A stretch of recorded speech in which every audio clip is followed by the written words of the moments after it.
Assalamualaikum warahmatullahi wabarakatuh. Nama saya Muhammad Solehuddin Nasution dan di sini saya ingin menjelaskan sedikit tentang pengantar teori pengambilan keputusan. Nah, berbicara tentang teori pengambilan keputusan, apa yang ada dalam pikiran kita? Mungkin saja dalam pikiran kita bahwa teori pengambilan keputusan ini merupakan suatu tindakan untuk memecahkan suatu masalah.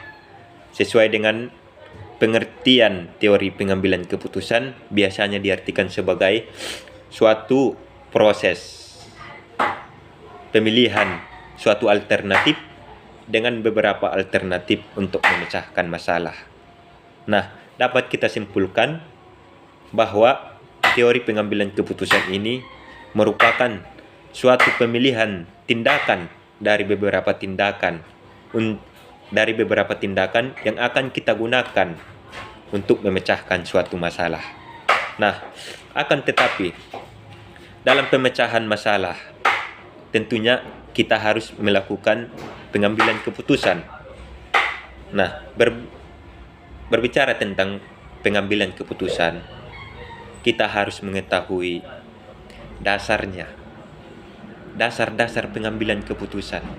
Nah, apa itu dasar-dasar pengambilan keputusan?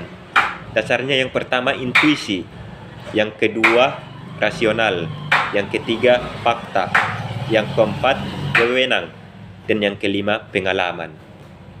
Nah, yang pertama tadi intuisi. Mungkin kita sudah sering berbicara tentang intuisi. Nah, intuisi ini merupakan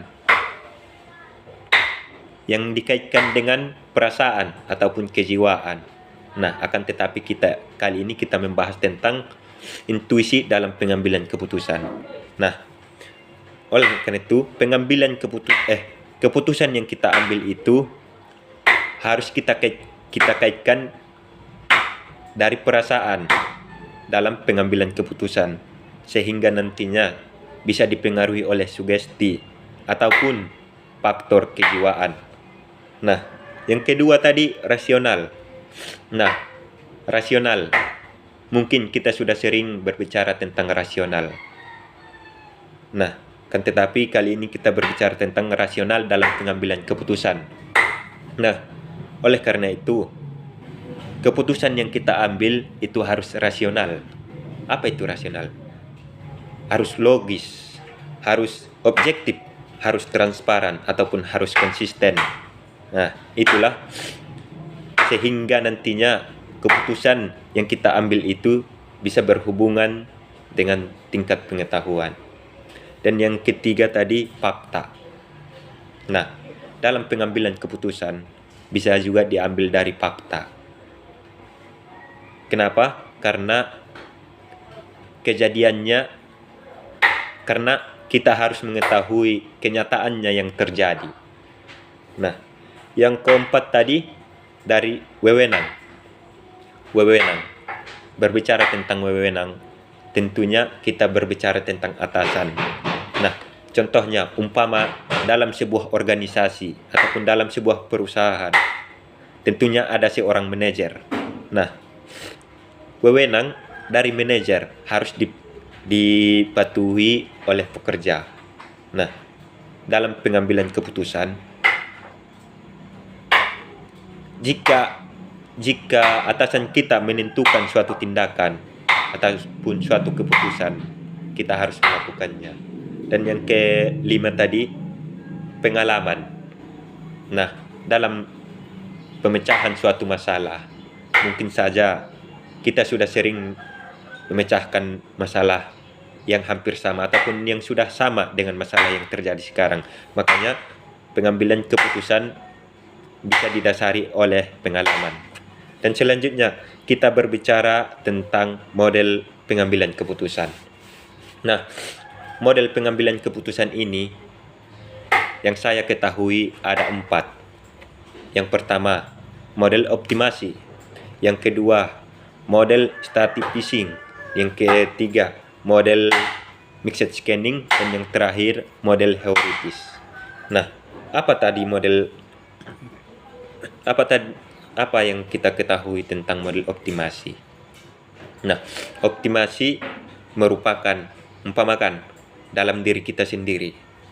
Kita harus mengetahui seberapa kekuatan yang kita miliki, sehingga kita mengetahui bahwa tindakan apa yang harus kita lakukan sesuai dengan kekuatan kita, sehingga nantinya hasilnya bisa semaksimal mungkin.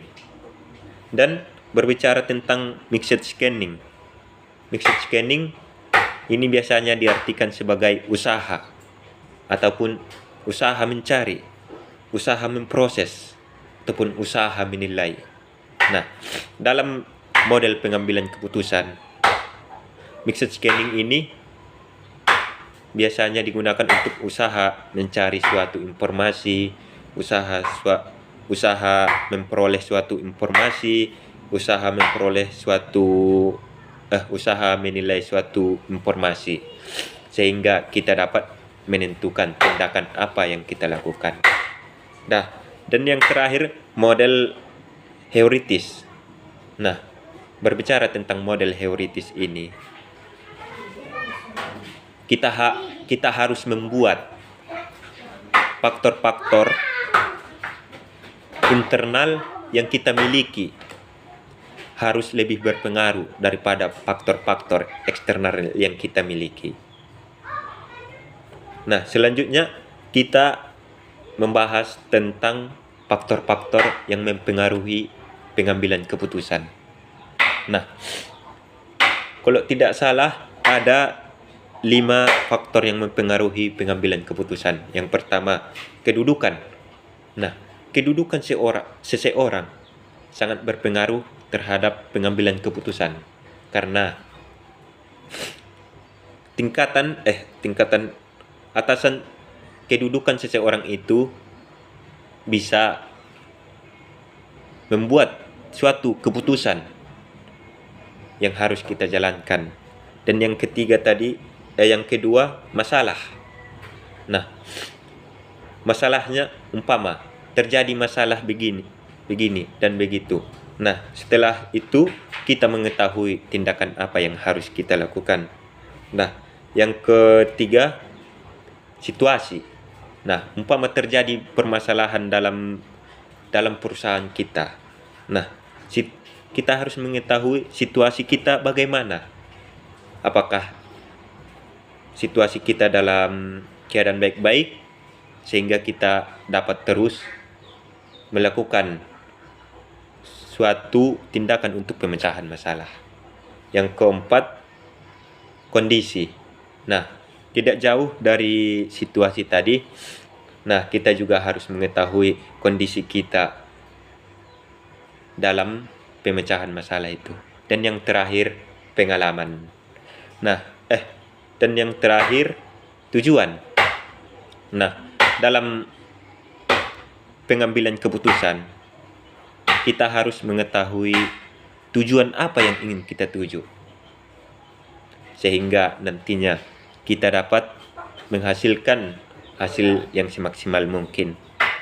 Nah, mungkin tidak terlalu banyak yang ingin saya jelaskan, tetapi dalam pengambilan keputusan ada beberapa tekniknya. Yang pertama, teknik brainstorming.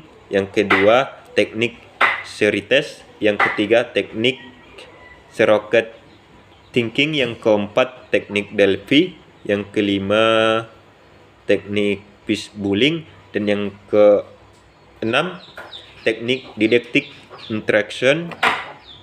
Dan yang ketujuh, teknik collective bargaining, ataupun dan yang terakhir, teknik pemecahan masalah. Mungkin cukup itu saja yang saya jelaskan. Kurang dan janggalnya saya minta maaf. Assalamualaikum warahmatullahi wabarakatuh.